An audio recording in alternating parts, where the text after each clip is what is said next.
Mula ngayon, yung mga exam ko po yung Ligo challenge ko. Gagawin ko na lang talagang 5 minutes. Pabilisan.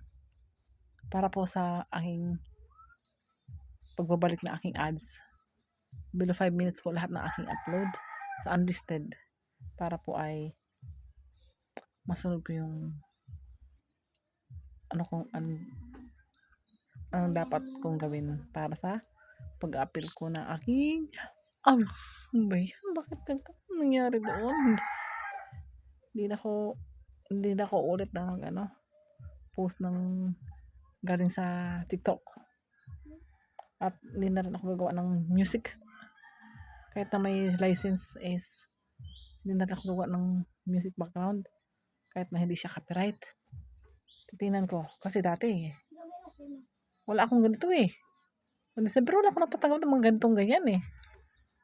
And ito na nung sumahod na talagang human at computer na review. Hindi talaga akong binigyan ng chance na mag-ads. Dahil sa ko alam, basta ang sabi is reuse content daw.